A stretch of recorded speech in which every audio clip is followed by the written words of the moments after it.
This is the Motorola G85. Yeah, that's a phone released last year June by Motorola, and it's for sure a budget phone. So two questions here. How did I end up getting one? And second, why? To answer the first question, the Samsung Galaxy A53 used by some family members just, went to a better place. So of course I had to replace it, and I didn't really want to spend tons of money on a new flagship phone.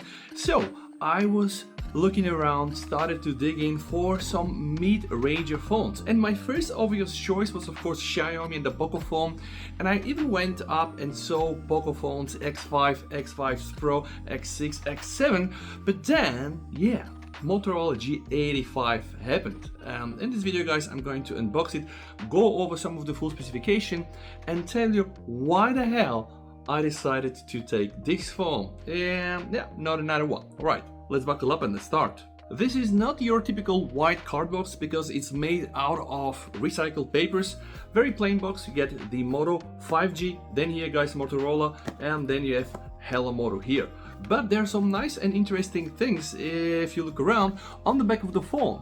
It uses a 50 megapixel primary camera powered by Sony LIT600, which isn't that bad. Its 50 megapixel also uses optical image stabilization. It's not the best out there, and I did use similar sensors in similar phones like this, like the Redmi Turbo 3, and they were not so bad. But then something else drew my attention guys. It has Dolby Atmos, right? And also it has Qualcomm, so don't expect to find the latest and greatest stuff here, because this phone costs something like 200 euro when you buy it new, 220, and I bought mine on the second-hand market, but it's absolutely not used at all, for something like 150 euro. And just take a look at this design, all right? Like, first things first, very thin. Second thing, it has a curved display. When was the last time we've seen a curved display in a phone that is supposed to be a budget phone only, like 200 euro? There are really a lot of nice things I want to share with you about this beautiful phone. So let's get on my review table. So here we are, and let's first talk about the unboxing experience. Like I told you, it's a rather small case. Yeah, you are not going to get a charger there, but I have some good news on charging. This is the official kit guys. You're only getting a cable, right? Looks nice.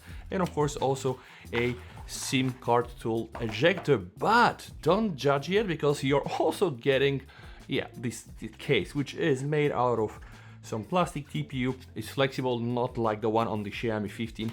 And then you get the phone itself, and just take a look at this beauty. Now this is the first thing I was like, what the heck, like this really looks like my S9, probably even the bigger version of the S9 Plus. The display is the first thing that is gonna grab your attention if you are into phones display. This thing here is a P-OLED display, and guys, not only P-OLED, but let me show you, right? You might think it's a budget phone, it's 200 euros, so of course it's probably kept at like 90 FPS. This is not the case, because apparently this is a true 120 Hz display. Also, guys, you can get up to 1600 nits peak brightness, and all this for that price tag. I was like, so maybe we are really paying a lot of money for the flagship phones, because yes, they are probably like 100% better, but they cost something like 5-6 times more. Okay, I know I'm not going to compare this to a Samsung S25 Ultra or an Apple iPhone 16 Pro Max or the Xiaomi 15 Ultra or any of the other Chinese flagships. This is not the idea. The idea is to give you my impression on this budget phone that will cost you 234 euro brand new, because the main question with phones like this is, we know they're compromises guys, right? We know that they're not able to give you all for that money. So the most important question is to be able to find those compromises and try to understand if you can live with them, if they are acceptable to you, or let's say you want to go and swim with your phone, so you need IP68, because this phone for sure will not get you covered, right? It can sustain, I guess, some light rain, but nothing beyond that. But okay, everything step by step. Now let's first appreciate the design, guys. You might think, this sounds like plastic, right? This looks like plastic. When you touch it, it feels like plastic. You know what they say?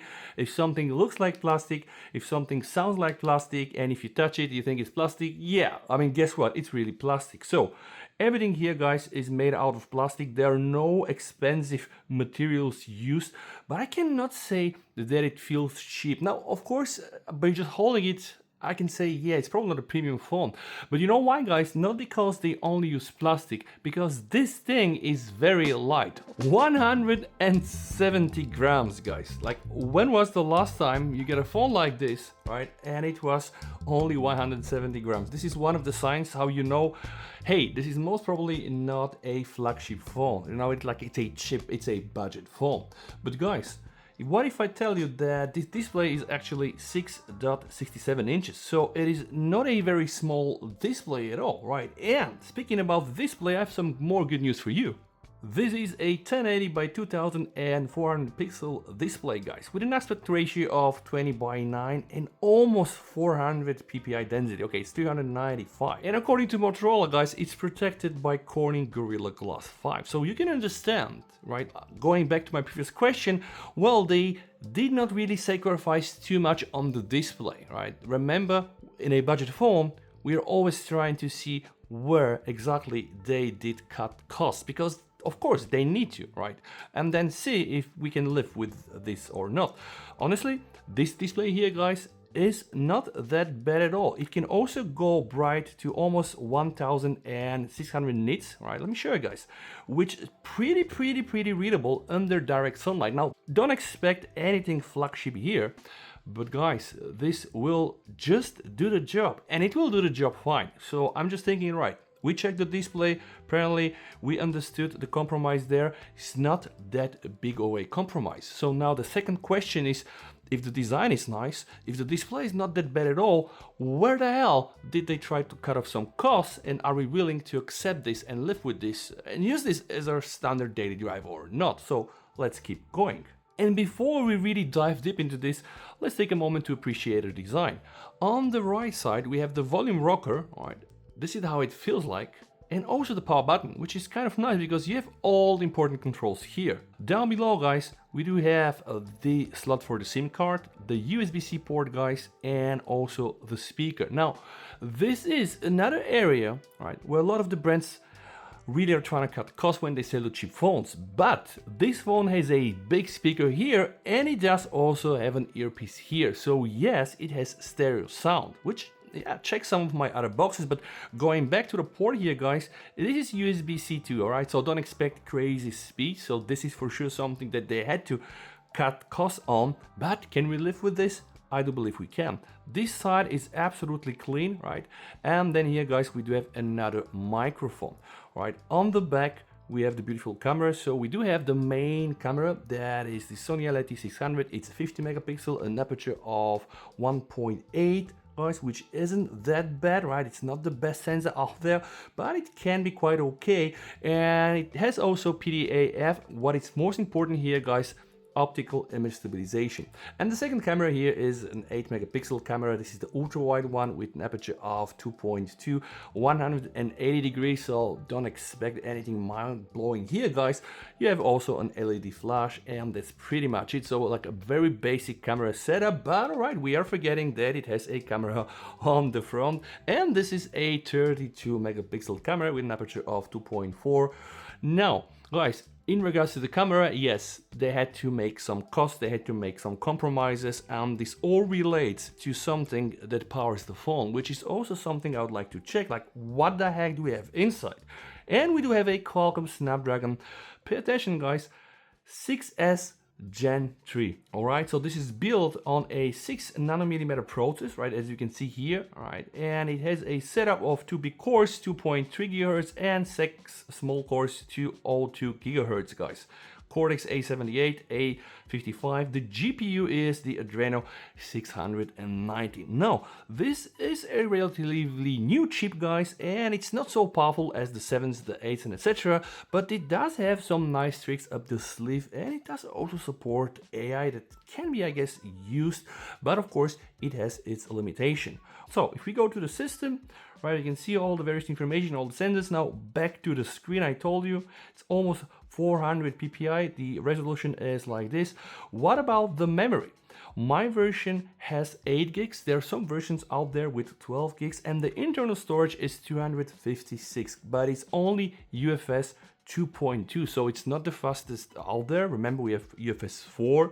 This is 2.2, guys, but it's still gonna be able to deliver a good job. All right, camera information, and now battery, because usually battery is a topic that a lot of people will not want to compromise. And here, guys, we do have 5000 mAh. But not only this, guys, it supports quick charging. 33 watts, this is the version in India. The international one is 30, so mine is 30. And the good news here is, yes, it works with my other chargers at home. How do I know this? I hooked it up to the Xiaomi 15 Ultra charger, and boom, turbo power got connected. Okay, so this is very important, guys. You're buying a mid-range phone with a big battery, a nice screen, very light in the hand, a good design, I would say an acceptable camera, and also with a big battery and with fast charging. It's not something revolutionary, 30 watts, but hey, some of the premium brands are still doing 45, right? And now, guys, let me tell you a bit more about this phone.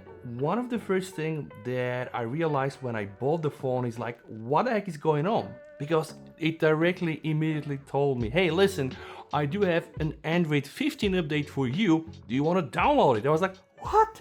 I mean, already? And then I checked, right? Some people are using these phones in some months. This thing came out like 2-3 weeks ago, and I installed it, guys.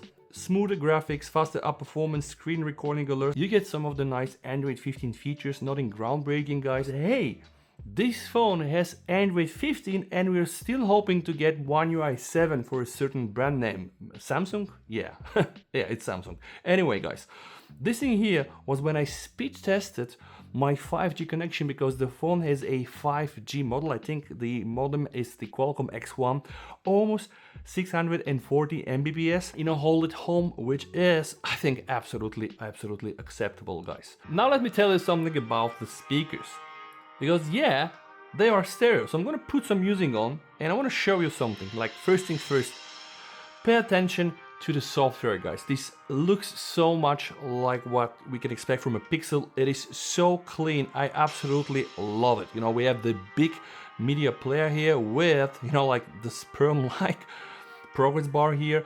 You can also go here on your lock screen and see it, and it's gonna be really beautiful. And let me show you, guys, if you only tap like twice, you're gonna get this as well. This pretty much looks like a stock Android, and I do believe that Motorola are betting all their horses in a very stylish and slickly looking pure Android almost, right? Of course, it's gonna have some bloats, like for example, there are things here, Moto Secure Family Space, but none of them are that bad, and you can decide to not install, let's say, the bloatware games, but they have a few tricks on their own. And now, listen to the tune. I want to show you something. I'm gonna go inside the settings, and I'm gonna scroll down here to sound and vibration, and let's focus on the Dolby Atmos, because Dolby Atmos is not usually something that you're gonna see in a budget phone, right? And you know how it works. It's Motorola paying licenses and using this technology. So we have smart audio, we have music, okay, you can hear the differences. We have spatial audio, which is my preferred choice. And now pay attention, guys. I can click here and customize the EQ. Now, I cannot really go crazy on all the bands here, but I can go and just amplify the trebles, amplify the bass, you know, the vocal, or, you know, use a flat one, which is usually what I'm gonna use. So, what about the sound? Yeah, it's not the most powerful sound. Yes, it's thin a bit, although they say it's bassy, but nevertheless, it's stereo and it's quite loud, so it will for sure do the job, I believe.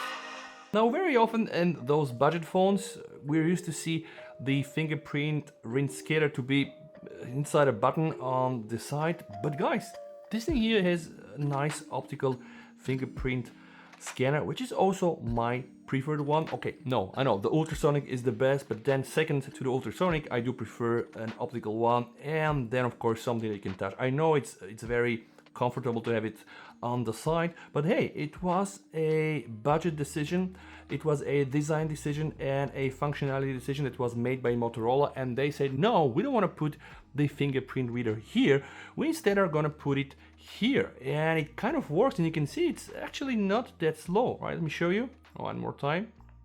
You just enter inside. So if we have to check on all the compromises, now we have identified that we have a slower storage like the UFS 2.2, and then we have a slow USB-C port here like a USB 2, and of course the sound is a bit thinner, and there are a bit more, and I need to share this with you. Now when you open the camera application and you go to the video, you're gonna see that you don't have a lot of video options, and practically you only have AI audio, which is zooming in on the audio when you're zooming in on the video, and you can of course use H.265 HSVC, which is good, but nothing else. And I was like, what is going on, and was trying to see, yeah, this one can only do 1080p and only do it in 30 FPS, and this is only because the Snapdragon 6S Gen 3 is really limiting that. But guys, I was able to install of course a Google camera mod on my phone, and although I wasn't able to do 4K because it will just crash, and I can show you, I was able to, get some decent 60 FPS footage, and not without any caveats, guys, because it will work, but when you start to move the phone around, then at some point, the video can crash. But the thing is, if you want to use the 60 FPS videos with the Motorola G85, you're gonna do this with the stock camera. But see here, guys, this is for sure more than 30, and I know it's 60 actually, but of course with a very big caveat, guys, because you cannot do this with the stock camera. You can very easily just go on Telso's site and just download it. I'm using the AGC version. It is going to work out of the box directly, not an issue at all. And guys, this is the first big caveat. So if you are into 4K video or even into like 60 FPS video, then definitely this phone is not gonna be for you, all right? You can use Google Camera on this phone to really, pop up your pictures and get a bit more, I guess, compared to the stock, because we all know Google Camera can be great, right, with processing, but you don't have to expect any miracles, right? So the camera is gonna be the other thing. Like if you're really camera centric, then this phone overall might not be for you. But are the photos bad? No, I don't think so. Of course, I'm gonna have to test it a bit more, right? But with enough light, right, you're able to do some, I would say, acceptable photos. This thing here is going to be the ultra wide, and there is also a 2x crop on the main camera. Of course, it's a digital zoom, and you can go and do something like 10, all right?